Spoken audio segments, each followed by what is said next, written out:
pada saat kita bicara ekosistem maritim, itu kita dibagi seaside, port side, dan land side. Transformasi itu adalah pekerjaan paling nggak enak aslinya. Orangnya gampang transformasi, tapi transformasi itu adalah pekerjaan paling nggak enak. Karena apa? Kalau seandainya ada karyawan yang tidak setuju dengan merger tersebut, pilihan cuma dua.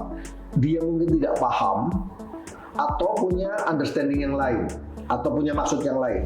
Apa kabar Sobat Suar? Selamat datang dalam Siniar Brilliance. Hadir dalam kesempatan Siniar kali ini, Direktur Utama PT Pelindo Persero, Bapak Arief Suhartono. Apa kemilau dari Pak Arief Suhartono ini? Kita berkesempatan untuk berbincang-bincang pada hari ini. Selamat datang Pak Arief. Terima kasih atas waktunya. Suar itu adalah media yang mengedepankan solusi jurnalisme, dan nama-nama program dari Suar itu memang melambangkan cahaya. Brilliance kita ambil juga karena berarti sebuah kemilau atau cahaya. Oleh karena itu kita ingin ngobrol-ngobrol nih dengan Pak Arief. Kita melihat Pak Arief sebagai sosok yang justru juga menyinarkan cahaya yang kemilau, terutama terkait dengan bagaimana Pak Arief melakukan transformasi yang sangat besar di Pelindo, menyatukan 4 entitas yang sangat besar menjadi satu kekuatan Pelindo yang sangat dahsyat saat ini. Kita tahu Pelindo sebagai, boleh dikatakan sekarang, pelabuhan nomor 8 terbesar di dunia, pelabuhan yang mengelola 100 sekian belas pelabuhan yang saya rasa terbanyak di dunia, tentunya punya banyak hal yang bisa di-sharing. Nah, Suar ini memang ditujukan untuk para decision maker dan juga business leader. Nah, saya rasa pengalaman Chief Arief ini penting bagi kita semua. Nah, mungkin pertama-tama saya ingin justru berbincang dengan Chief Arief ini, kira-kira Pak, sebetulnya dulu itu filosofi atau tujuan ya dari merger ini sebetulnya apa, dan sejauh mana capaian yang selama ini sudah dicapai dengan transformasi atau merger yang dilakukan hampir 4 tahun ini. Gimana? Oke, terima kasih Pak Suta nih telah mengizinkan akhirnya kami ikut berpartisipasi dalam program Suar. Jadi pertama saya sampaikan bahwa program merger atau penggabungan Pelindo itu sebenarnya sudah direncanakan yang sangat-sangat jauh. Kebetulan saya tua di pelabuhan. Tua di pelabuhan ya? Dari separuh umur saya itu di pelabuhan, di Pelindo. Okay. Pada saat Arief muda dulu, itu sudah mulai ada program katanya Pelindo mau digabung, mau dijadikan 2 jadi 3 seperti itu. Itu saya masuk tahun 95. Ide tersebut, gagasan tersebut. Oh, sudah lama ide itu ya sebetulnya. Jadi kalau kita lihat mungkin tumpukan studi-studi itu sudah banyak sekali. Tetapi program penggabungan Pelindo baru terjadi di bulan Oktober tahun 2021. Jadi journey sudah panjang sekali. Dan kalau kita bicara terkait dengan apa sih konsisten utama, filosofi dan tujuannya, kenapa ini adalah Pelindo itu digabung. Kalau kita bicara logistik maritim, distribusi logistik maritim menggunakan kontainer untuk volume tertentu itu adalah paling efisien. Jadi pengiriman barang untuk volume tertentu, ya, kontainer adalah yang paling efisien. Dan kami sampaikan bahwa antara Pelindo 1, 2, 3, dan 4, kalau kita bicara kontainer, customer-nya itu hampir sama. Mungkin 70-80% adalah customer-nya sama. Baik Pelindo 1, 2, 3, 4. Dan tentunya akan sangat tidak efisien apabila in term of customer juga sama, dan yang lebih parah lagi adalah layanan juga berbeda-beda. Itulah kenapa pemerintah mendorong program merger itu dilakukan adalah untuk melakukan standarisasi layanan. Dan kalau kita bicara kontainer itu bicara scheduler. Kapan kapal datang, kapan kapal pergi itu sudah ada schedule semuanya. Apabila layanannya tidak stabil, layanan tidak stabil itu berawal dari prosesnya yang agak sedikit berbeda. Maka dampaknya adalah secara network itu tidak akan optimal. Jadi itulah kira-kira kalau bicara apa ya. Jadi tujuannya standarisasi. Ujung-ujungnya kalau kita bicara ultimate-nya adalah bagaimana memperlancar distribusi logistik di Indonesia yang pada akhirnya kalau kita bicara tarik lebih tinggi lagi pasti akan terjadi efisiensi dari logistik cost. Kurang lebih seperti itu. Jadi kalau kita tarik tinggi ya logistik cost, tapi kalau kita turun lagi stepnya kenapa, caranya gimana, itulah kira-kira seperti itu. Apa ada upaya untuk meningkatkan Pelindo ini sebagai sebuah entitas bisnis yang bergerak di bidang logistik ini menjadi pilar besar bangsa dan bahkan menjadi hub untuk regional gitu? Kami bicara pada saat kita bicara logistik maritim ya. Ini salah satu visinya Pelindo adalah menjadi apa ya kayak anchor, kayak apa ya, kayak lead dari ekosistem maritim. Pada saat kita bicara ekosistem maritim itu kita dibagi seaside, port side, dan land side. Seaside itu adalah layanan kapal sebelum masuk ke terminal. Port side itu basically adalah terminal. Dan land side itulah dari terminal ke hinterland atau dari hinterland ke terminal. Kita mencoba apa ya menjadi leader dari ujung sampai ujung. Tentunya Pelindo juga tidak mau bergerak sendiri. Bagaimana kita mengencourage private untuk berpartisipasi. Tidak semuanya kita masuk apa secara masif. Tapi bagaimana Pelindo paling tidak fokus di seaside dan port side. Ada sedikit layanan kita di land side, tapi kita mendorong juga private untuk tumbuh gede. Itu seperti itu.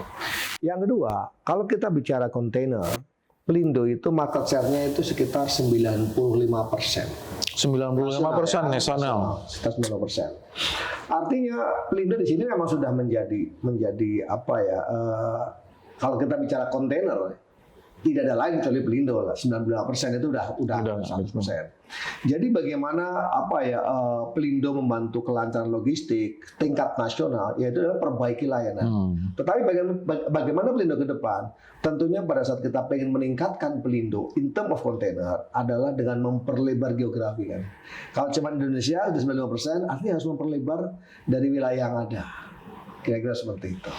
Ya jadi saya rasa ini Suar beruntung sekali nih kita bisa berbincang dengan Pak Dirut yang betul-betul menguasai pilar logistik nasional, bahkan berupaya untuk meningkatkan ya kapasitas ini di tingkat regional bahkan global. Nah, Pak Dirut, setelah 4 tahun transformasi ini dijalankan ya, merger sejak 2021 sampai sekarang sudah 4 tahun, kira-kira menurut Chief Arief ini ada nggak indikator-indikator yang sudah menunjukkan keberhasilan itu? Okay. Tadi Pak Arief menyebut ada efisiensi, kemudian untuk internal ya, kemudian tentunya harapannya terkait juga dengan finansial perusahaan, dan yang ketiga tadi meningkatkan daya competitiveness Indonesia dalam konteks tingkat global. Sejauh mana itu sudah tercapai? Begitu juga dalam tingkat customer. Layanan lebih cepat, kemudian barangkali juga dari sisi pembiayaan mereka juga menjadi jauh lebih murah. Dan yang ketiga bahwa ada harapan mungkin mereka ke depan akan layanan-layanannya menjadi lebih terstandar sehingga mereka lebih mudah gitu. Oke, gini. Saya selalu bilang ke teman-teman Pelindo, cara Pelindo membantu kelancaran logistik itu adalah cuma satu, perpendek port stay. Perpendek port stay.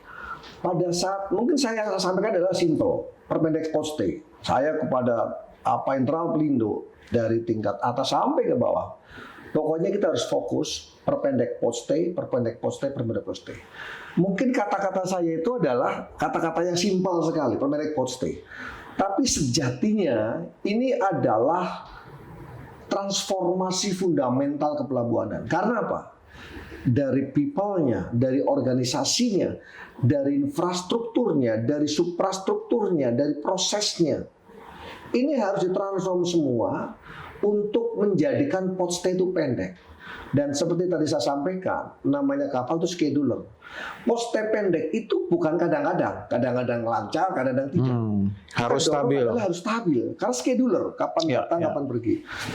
Nah, apa yang kita lakukan di sini adalah mentransformasi layanan, khususnya kontainer, dan semua juga kita transform. Tapi bukti yang paling real adalah bagaimana kita mereduksi port stay yang ada. Jadi mungkin kalau dari data-data yang ada, itu bisa hampir separuh.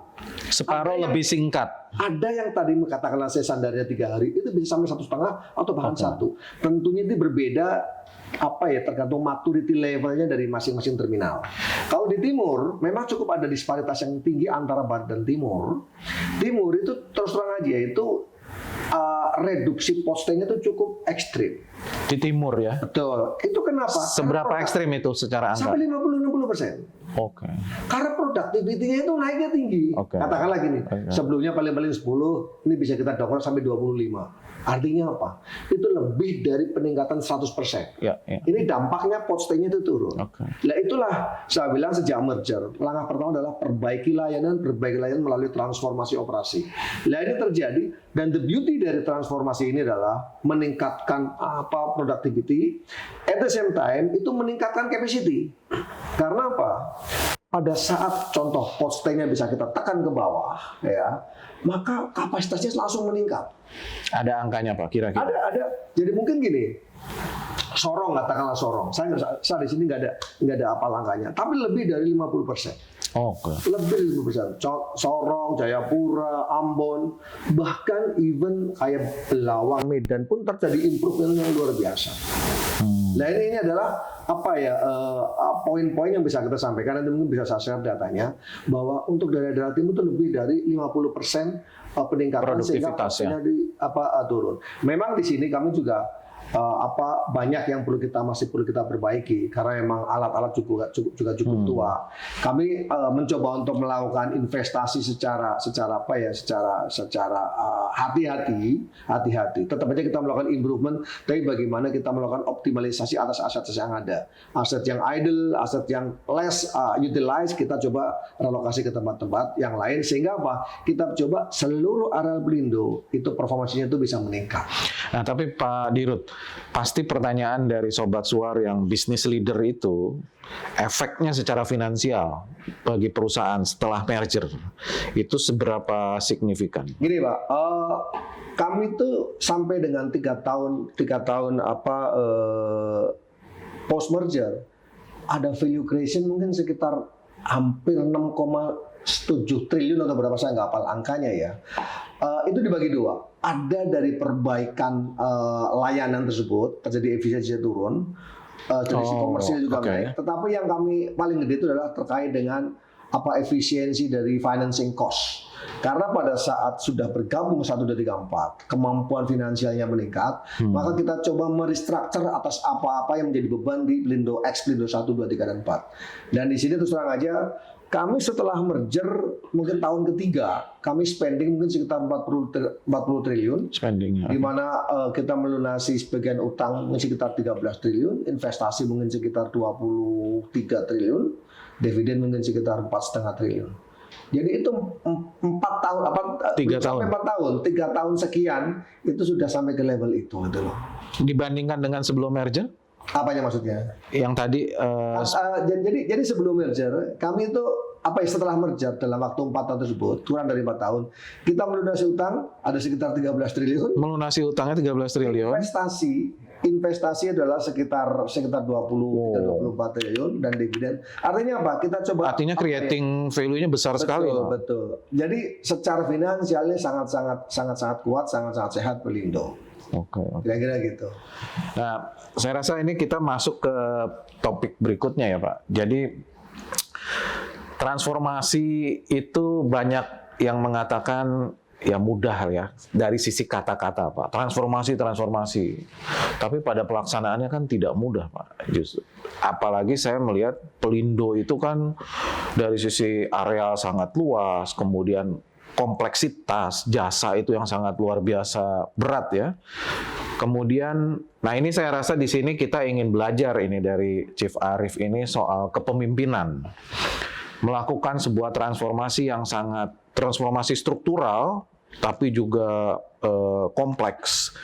Pasti itu butuh kepemimpinan. Dan saya rasa ini pasti yang ditunggu-tunggu nih oleh Sobat Suar.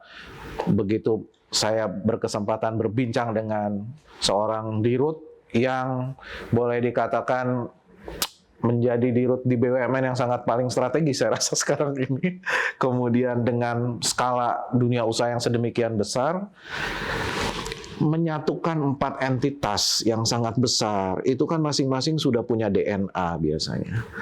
Kemudian gaya komunikasi, proses pengambilan keputusan yang berbeda-beda, sistem operasi juga yang berbeda-beda, tiba-tiba harus disatukan. Biasanya banyak juga yang melakukan merger tapi gagal, Pak. Tapi tadi kan Pak Dirut sudah menyampaikan dari proses transformasi yang dilakukan justru secara finansial oke, kemudian value untuk customer juga baik, artinya kan ini udah berjalan. Tapi kesulitan-kesulitan tadi gimana Chief Arief untuk menanganinya ya, sehingga bisa di-share oleh Chief Arief untuk bisnis leader yang lain dari pengalaman yang dilakukan. Jadi gini, transformasi itu adalah pekerjaan paling nggak enak aslinya. Ngomongnya gampang transformasi, tapi transformasi itu adalah pekerjaan paling nggak enak. Karena apa? Kita itu merubah culture internal, ya satu itu tidak mudah. Yang kita urus adalah people. Betul. Jadi kalau bangun itu jelas, bangun ada duit tak bangun seperti ini. Dan dari nol ya, kalau bangun kan dari nol. Dan transformasi itu bukan suatu pekerjaan yang menarik, Pak. Karena apa? Selesai transformasi itu nggak ada tepuk tangan, Pak. Nggak ada. Nggak ada tepuk tangan. Nggak ada yang tepuk tanganin Pak Arief. Nggak. Ibaratnya gini ya, Pak ya. Kalau selebrasi, peresmian dan yang oke. Transformasi itu adalah pekerjaan yang paling nggak enak. Satu adalah merubah culture internal. Ya, itu paling nggak enak seperti itu. Tapi pertama gini, Pak ya.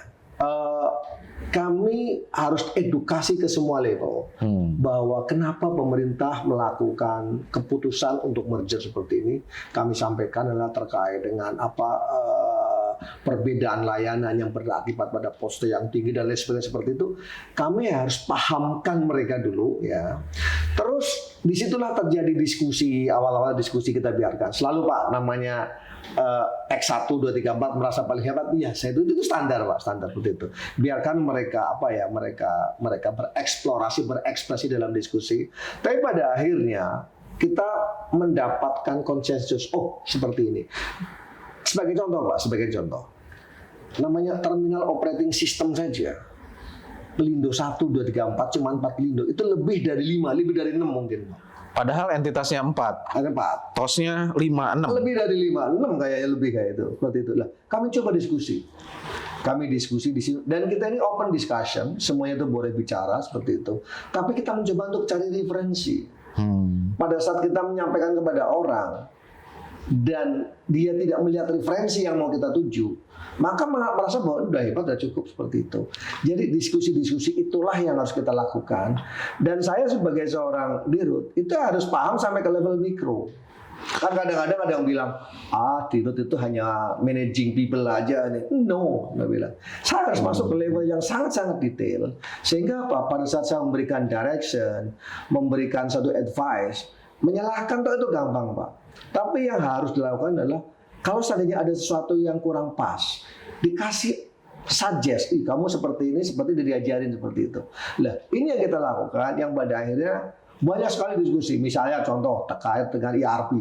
Ada ini, pakai ini, pakai ini, pakai ini. Saya bilang, saya biarkan dulu untuk diskusi. Ya, sampai dengan levelnya seperti itu, saya baru masuk. Mau adu argumentasi atau mau ngikut, saya bilang. Adu argumentasi kita buka, nggak ada masalah. Tapi kalau mau itu saya sampaikan opsinya ini karena ini. Ada yang keberatan apa tidak? Jadi kita beri room untuk bicara dulu. Oh, oke. Jadi nggak bisa kalau Karena biasanya kan ngotot-ngototan, yang besar ingin digunakan sistemnya. pada akhirnya Pak, pada akhirnya itu kita harus ada referensi apa. Oke. Jadi kita memilih A, B, C, D itu bukan karena memilih cuman A, B, C, D. Enggak, tapi reasoningnya itu apa. Oke. Nah ini harus kita apa ya, kita ajarkan sama teman-teman seperti itu. Dan good newsnya terus terang aja, teman-teman itu khusus untuk transformasi peti kemas itu didorong ke timur dulu. Malah ke timur dulu. Awalnya itu disparitas cukup tinggi ya. Bukan malah lebih sulit. Timur itu loh, saya juga terima kasih sekali sama rekan-rekan dari timur. Mereka diajarin juga bagus. Oke. Mereka bagus dan improvement itu luar biasa. Dan sebagai gambaran Pak, ada transformasi di Jawa, salah satu pelabuhan di Jawa saya nggak sebut ini. Itu yang melakukan pendampingan itu dari timur Pak. Oke. Jadi saya bilang ini the beauty of Indonesia ini saya bilang. Itu bisa dan mereka sangat mempunyai capability untuk melakukan transformasi itu. Dan ini benar-benar real ya kejadian bahwa pada saat orang-orang tersebut diberi edukasi yang bagus, mereka bisa kok. Oke. Mereka bisa karena pada saat kita bicara terminal, operasi terminal itu apa ya, kesungguhan itu penting sekali. Ya. Tapi bukan berarti kayak soal matematika integral tingkat 3 yang harus ada referensi, bukan. Tapi semuanya itu sebenarnya itu bisa asal ada komitmen, kesungguhan, harus konsisten, itu bisa melakukan perubahan. Tapi kan Pak Dirut ya, tadi Pak Arief udah menyebut culture yang berbeda, kemudian sistem yang berbeda. Tapi ada biasanya persoalan yang sangat prinsip dan justru paling sulit. Biasanya itu ketika transformasi atau merger dilakukan, ada biasanya karena strukturnya berbeda-beda, harus dikerucutkan karena ada duplikasi peran. Bahkan ujung-ujungnya justru kekhawatiran terjadinya pengurangan peran, bahkan pengurangan karyawan. Nah ini kan biasanya sesuatu yang paling sulit dalam sebuah merger. Itu gimana, Chief Arief? Pengalaman yang mungkin bisa di-sharing mengatasi itu. Oke, pertama tadi terkait dengan masalah culture ya. Kalau culture-nya ada 4, itu kita tinggal pilih. Cara menyatukan orang itu adalah mencari common enemy. Oke. Common enemy itu dalam arti adalah tujuan tunggal, bukan cari musuh bareng-bareng, bukan. Waktu itu apa common enemy-nya? Pot stay. Oh, semua harus turunkan pot stay. Pot stay. Pada saat ngomong pot stay seperti itu udah lupa dari 1, 2, 3, 4. Oke. Dan di situ artinya harus ada satu tujuan ya yang menjadi seperti itu. Tujuan besar. Nanti orang udah lupa, pelan-pelan udah lupa seperti itu. Jadi bagaimana mengajak mereka untuk tujuan sama. Terus terkait dengan organisasi, betul. Pelindo itu setelah merger. Sebelum merger itu adalah setelah merger kita kan meng-carry anak dan cucu dari Pelindo 1, 2, 3, 4. Total entitas itu adalah sekitar 62. Oh, 62 ya. Kita lagi prosesnya ini adalah menjadi 38. Ya. Memang tidak mudah, tapi dengan komunikasi yang bagus ya. Kita mencoba untuk pahamkan mereka. Kita harus mengarah ke sana gitu loh. Lah, pada saat merger ada 2 hal yang saya janjikan sama teman-teman. 1, tidak ada rasionalisasi. Yang 2, itu tidak terjadi penurunan penghasilan. Oh, itu ide Chief Arief atau ada kebijakan dari sejak awal saya seperti itu dan pada saat merger itu kan sulit sekali Pak Arief punya komitmen seperti itu. Kok berani sekali Chief Arief? Gini Pak ya, tidak ada penurunan karyawan, bahkan tidak ada penurunan penghasilan. Yes. Jadi gini Pak ya, kami mencoba pada saat awal ya Pak ya, pada saat merger saya ulangi sedikit, itu kan perlu buy-in dari semuanya Pak, termasuk adalah pekerja. Saya ngomong sama ketua serikat pekerja dan saya pimpin sendiri, saya bilang merger tujuan itu ini, setelah merger diharapkan gini. Saya bilang, gimana teman-teman ketua? Dia bilang, Pak, kalau seperti itu dan komitmen saya itu 2 hal tadi, kami support. Saya bilang, sampaikan pada teman-teman mereka atau gini, kalau seandainya ada karyawan yang tidak setuju dengan merger tersebut, pilihan cuma 2, dia mungkin tidak paham atau punya understanding yang lain atau punya maksud yang lain. Saya lupakan yang kedua. Berarti dia tidak paham. Sebutin nama, saya akan datangin. Bukan untuk gebukin orang itu, bukan. Tapi tak jelasin. untuk kurangi beban teman-teman. Nah, ini saya bilang ini karena tujuannya mulia seperti ini ya, memang ini bisa berjalan. Jadi kalau masalah culture itu bisa kita ajak mereka ya. Nah, kaitannya dengan dari jumlah ini sekarang sudah turun menjadi udah agak banyak. Mungkin tahun ini bisa sekitar 48 tahun ini. Apanya 48? Dari 62 udah 48. Kita entitas. Ya, Oke. Kita harapkan tahun depan sudah masuk ke 38. Dengan komunikasi yang benar, kita ciptakan trust. Bahwa mungkin 100% harus ini, ya tidak mungkin juga sebenarnya. Tetapi bahwa kita komunikasi yang bagus, komunikasi yang berjenjang, itu akan menciptakan mereka trust yang cukup bagus, kira-kira seperti itu. Tapi menarik yang tadi Chief Arief sampaikan itu, merger itu dilakukan, saya rasa ini melawan arus. Biasanya merger dilakukan untuk tujuannya adalah efisiensi, tapi caranya adalah pengurangan karyawan, bahkan remunerasi. Tapi yang dilakukan Chief Arief ini kan berbeda ya. Ininya standarnya justru yang biasanya banyak dilakukan itu malah disampaikan secara terbuka dengan komitmen tidak ada pengurangan karyawan, bahkan tidak ada penurunan remunerasi. Tetapi ingin mencapai efisiensi, bahkan meningkatkan layanan dan meningkatkan daya saing. Itu kan paradok tuh. Berani sekali, Chief. Jadi gini ya Pak ya. Kalau nggak tercapai takut nggak waktu itu, Chief? Saya sih keyakinan bahwa ada proses-proses yang belum proper, yang bisa meningkatkan inefisiensi, itu yang kita hilangkan. Dan contoh misalnya, salah satu, saya bilang sama teman-teman, dia bilang, beberapa, mungkin tiga utama penyebab perusahaan hancur. Satu, overinvestment. Yang kedua, dia tidak cepat mengikuti perubahan zaman. Yang ketiga, mismanagement. Saya nomor satu aja, hati-hati investasi. Karena apa? Investasi salah itu akan berdampak kepada yang lain-lain. Kalau saya sebut ada 4 dosa investasi minimal. 4 Apa aja tuh, Jim? Yang pertama, kalau investasi duit sendiri masih mending. Kalau pinjem pasti kena beban utang. Yang kedua adalah depresiasi. Yang ketiga pasti ada maintenance. Yang keempat pasti ada organisasi, biaya organisasi. Yang kelima dongkol, Pak. Dongkol. Loh, ini yang kita hati-hati. Nah, saya bilang sama teman-teman, di Belindo investasi adalah cara terakhir untuk meningkatkan kapasitas dan performansi. Oh, cara terakhir. Saya ngomong secara terakhir. Awal gimana? Mismanagement. Transform. Jadi bagaimana tadi saya sampaikan di depan, transformasi tersebut kerjaan yang paling tidak enak, tapi adalah pekerjaan yang suatu strategi yang paling murah untuk meningkatkan productivity dan juga meningkatkan capacity. Jadi hati-hati pada saat ngomong seperti itu. Itulah, dan saya yakin setelah kita lihat seperti itu, jadi terkait dengan package mungkin remunerasi teman-teman. Ya. 1, 2, 3, 4 tuh disparitas cukup tinggi. Ya mungkin kalau teman-teman 1 dan 4 mereka happy dengan merger, terjadi kenaikan.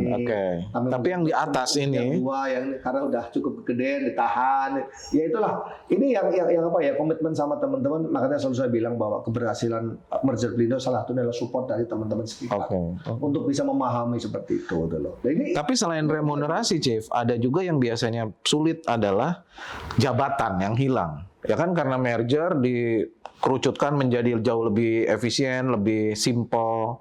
Ada jabatan-jabatan yang harus hilang. Nah, itu juga gimana? Jadi gini, Chief Arief mengatasi itu? Kita mempunyai komitmen juga apabila ada orang-orang yang terkena akibat terkait dengan aksi korporasi, maka kita maintain revenue mereka tidak berkurang dalam 1 tahun. Kita maintain, dan kita harapkan setelah 1 tahun lebih sudah terjadi kestabilan yang berbeda, mungkin ada posisi lagi atau seperti apa. Seperti itu. Tapi so far ya, alhamdulillah sampai dengan hari ini. Ada berapa kali demo, Chief, dari serikat pekerja atau dari pemimpin-pemimpin di masa lalu yang nggak ada?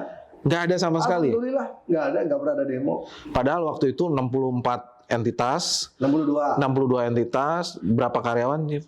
Total karyawannya tuh sekitar 6 ribuan lah. Wah, luar biasa. 5.000 sekian. Ya, saya rasa ini Chief Arief betul-betul memberikan cahaya yang berkilau ya, Kalau cemerlang. tambah apa ya pegawai di anak mungkin kita 9.000-an. 9.000-an ya, Tambah yang apa outsource ada 26.000-an. 26.000-an ya. Tapi terbayang nggak Chief waktu itu, kalau misalnya tidak tercapai, kan harus mau tidak mau mengurangi karyawan, bahkan harus mengurangi remunerasi. Itu kan resikonya yang harus dilakukan Chief Arief. Di satu sisi sudah berkomitmen. Saya nggak ada pikiran itu, saya yakin sampai. Oh, gitu. Saya dengan yakin-yakinnya dengan rencana yang benar, yang proper. Kebetulan gini Pak ya, saya tuh mengikuti proses merger dan kebetulan saya sebagai ketua organizing committee, Iya. saya memimpin setiap proses pengambilan kebijakan di merger tersebut. Jadi saya hafal dari awal sampai akhirnya, saya ikutin terus. Pada saat saya harus meeting 2 hari dari jam 9 sampai jam 5, maka saya duduk memimpin dari jam 9 sampai jam 5. Komit seperti itu. Jadi saya paham, cukup paham detail setiap satu, kira-kira apa yang mau dilakukan seperti apa. Dan saya yakin itu dengan niat yang benar, dengan dukungan teman-teman, alhamdulillah capai. Artinya salah ya paradigma atau yang umum terjadi bahwa merger identik dengan pengurangan karyawan, efisiensinya dilakukan dengan cara itu atau pengurangan remunerasi, itu tidak berlaku ya formula umum itu. Pilihan. Kalau mungkin di private ya, Iya. di private. Saya kalau menganggap ada BUMN state-owned itu adalah bukan hanya agent of development, tapi agent of employment juga kan. Kita juga perlu ciptakan tenaga kerja bagi itu ya. Mungkin kalau bagi private, easily they can cut maybe 30%. Ya, betul. Easily. Betul. Reduksi cost dengan cara reduksi orang, tapi kita tidak lakukan seperti itu. Dan kami juga berterima kasih pada teman-teman yang Kenapa itu tidak dilakukan? Padahal kan jauh lebih mudah. saya bilang dari awal kan merger tersebut membutuhkan buy-in, membutuhkan approval dari teman-teman serikat juga. Ya. Pasti ketakutan dari karyawan kan, waduh nanti ada Ya. Dan kami komit seperti itu dan kami berjuang memastikan bahwa mereka tidak berkurang. Justru dengan seperti itu semua bergerak untuk melakukan transformasi bersama itu. Saya ketemu langsung dengan ketua serikat 1, 2, 3, 4 dan saya ngomong langsung, tak jelaskan semua seperti itu. Karena saya punya keyakinan apabila kita menjelaskan dengan terbuka, dengan cara yang baik, mestinya akan diterima dengan baik. Okay. Dan hari itu juga kita mendapatkan jawaban, oke Pak kami support. Dan beberapa hari berikutnya kita saya tekan support. Terkait hambatan dengan eksternal apa sih? Kan itu tadi internal ya. Lebih besar mana internal dengan eksternal? Eksternal kan tentunya investor, kemudian mitra-mitra dari Pelindo yang saat itu tentu, atau opini publik di masyarakat. Biasanya merger itu regulasi. Itu kan melakukan transformasi, bisa saja melakukan transformasi di tengah-tengah macet. Karena ada perlawanan, ada mengganggu jasa yang diberikan. Itu juga kan harus dihandle oleh seorang Chief Arief waktu itu. Rumusnya apa itu? Menghandle eksternal. Pertama adalah kita harus bekerja detail. Jadi pada saat kita mempunyai rencana besar, itu harus kita buat kalau kita sebut adalah project charter. Project charter itu adalah informasi-informasi terkait proyek tersebut dan apa yang akan kita kejar, resources apa yang dibutuhkan, timeline-nya ada seperti apa. Dan disitulah bekerja dengan cara project management. Project management itu adalah tiga fungsi utama yang harus diikuti. Satu, ada dia monitoring. Yang kedua adalah mereport. Yang ketiga yang penting adalah navigasi. Satu serangannya Pak ya, pada saat merger kami mempunyai kalau nggak salah 5 pokja dan ada berapa puluh sub pokja, ada beberapa inisiatif ya, ratusan inisiatif yang harus kita kontrol. Dengan melaksanakan project management yang bagus, saya itu bisa memantau poin mana yang harus saya beri atensi lebih. Karena reportingnya berbentuk traffic light, merah, kuning, hijau. Ya. Pada saat pertama saya lihat overall, kuning, overall hijau, oke good, overall hijau. Tapi tak cek, ternyata ada kuningnya. Saya masuk ke kuning. Kenapa kuning? Isunya apa? Artinya reportnya oke, monitoring. Nah ya itu. Jadi report, monitoring. Navigasi itu apa? Maksudnya apa? Navigate. Jadi misalnya gini Pak, Saya sebagai pimpinan di situ, saya bilang pada saat di report katakan, oh Pak, ini kenapa jadi ada satu aktivitas kenapa kuning? Oh problemnya ini. Oh ya udah, kalau memang seperti itu perlu di raise up mungkin isunya, kita harus turun juga. Ada masalah isu apa, kita harus turun. Jadi disitulah enaknya bekerja dengan cara project management. Inisiatif besar apabila tidak dilakukan project management yang bagus, itu sulit untuk untuk bisa konsisten, bisa kita memantau 100%. Berapa lama sih keseluruhannya ini, Chief Arief, proses? Mergernya itu kick off itu sekitar bulan Maret, dan legal merger itu 1 Oktober, jadi 6 bulan. 6 bulan aja ya. Tergolong singkat ya, Chief? Cukup singkat. Cukup singkat ya. Cukup singkat. Dan pada saat merger, ini kan dari 4 pelabuhan ya Pak ya. Saya pantau terus. Ini preparation, penting satu lagi. Pada saat kita mempunyai rencana besar, ya sebelum hari-harinya, ini preparation macam-macam. Perlu sosialisasi dan eksternal, sosial dan internal dan lain sebagainya. Dan sebelum dieksekusi, ada namanya call a friend, ada namanya call expert, ada namanya ini. Kita lakukan semuanya. Hari pertama legal merger saya cek. Itu saya pantau terus. Saya bilang, ada report nggak? Oh iya ada Pak. Dari sekian ribu orang, 1 belum terima SK.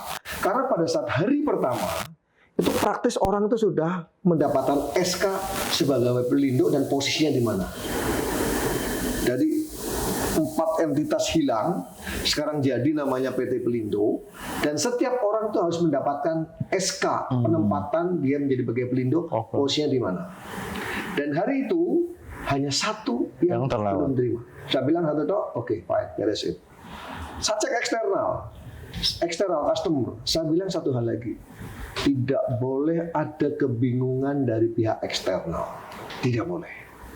Jadi customer itu hanya berjalan seperti biasa aja, pokoknya artinya berjalan. Proses jasa yang dilakukan tidak ada yang sempat terganggu sedikit pun. Nggak boleh. Itu kita jaga seperti itu. Terus saya cek. Pak, ada yang komplain Pak. Dari mana? Dari ini. Dia ikut sosialisasi apa enggak? Oh dia ngikut Pak. Ya sudah, intervensi bisa. Hari pertama saya cek ada 1+1.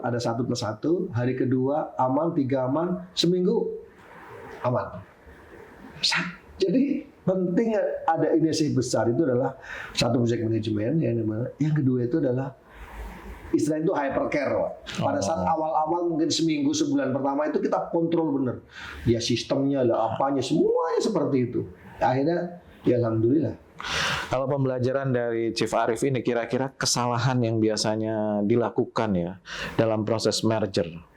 Setelah Chief Arief melakukan proses merger yang sedemikian raksasa tadi dan berhasil, mungkin ada pembelajaran yang harus diingatkan lah kepada para decision maker atau business leader. Kesalahan utamanya biasanya apa? Pertama, saya tidak mengatakan bahwa merger Pelindo itu sukses berat, tapi alhamdulillah so far antara objektifnya apa yang kita target itu sudah bisa tercapai. Bahwa kekurangan juga masih banyak.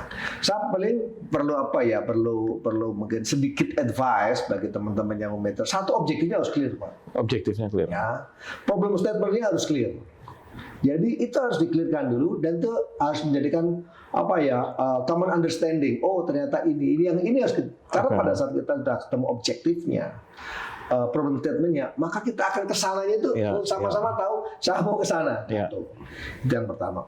Yang kedua, saya di situ waktu awalnya adalah membuat slicing. Jadi membuat laundry list semua aktivitas atau semua proses yang harus dilakukan itu di list semuanya, dan harus dibuat timeline yang benar.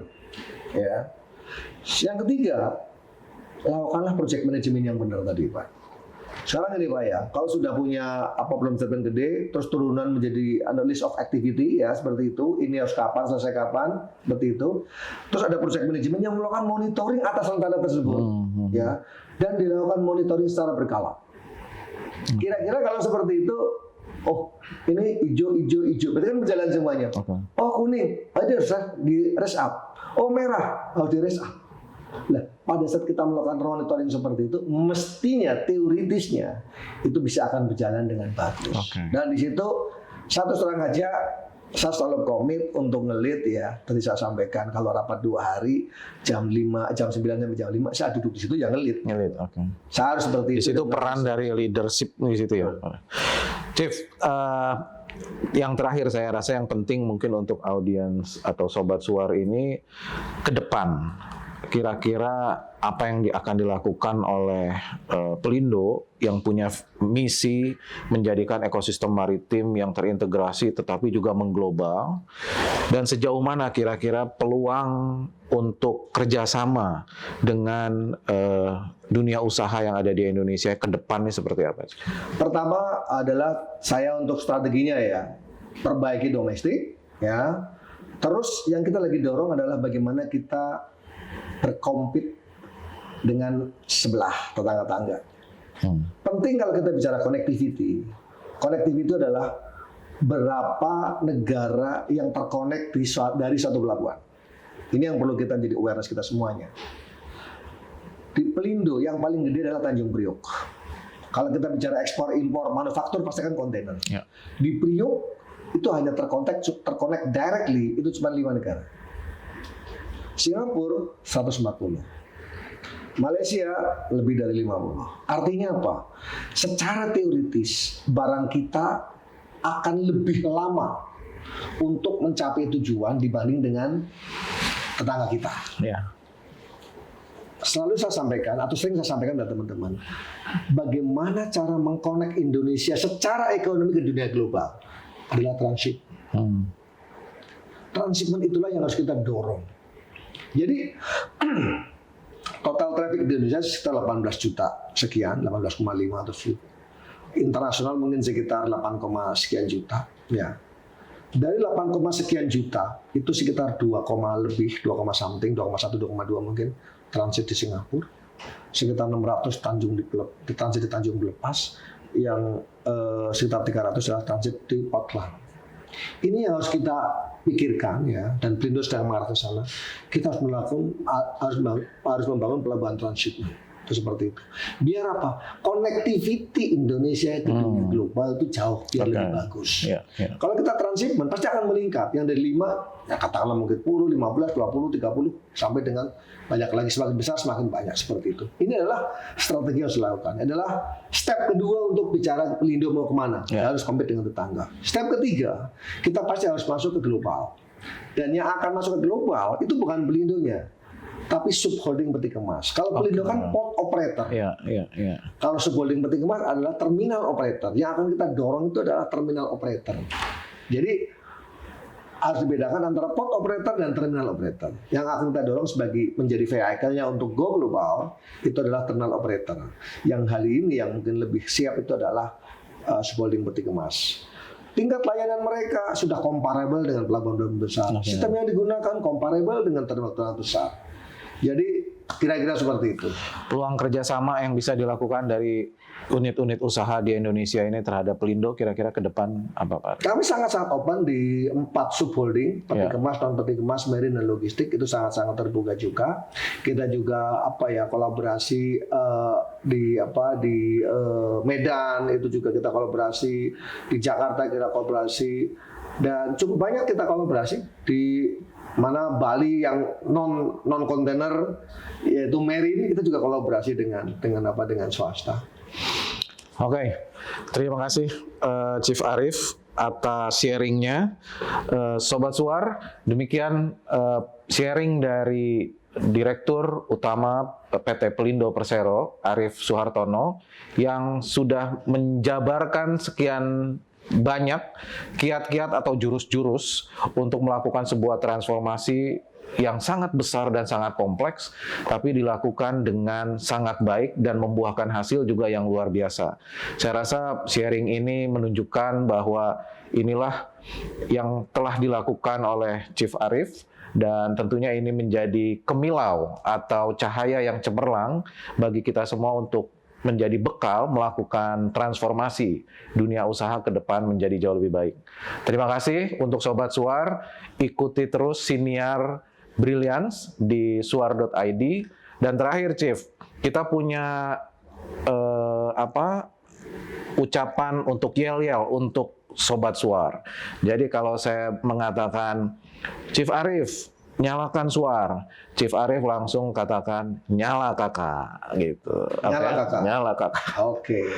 Chief Arief, nyalakan Suar. Nyala kakak. Oke, terima kasih Chief. Terima kasih.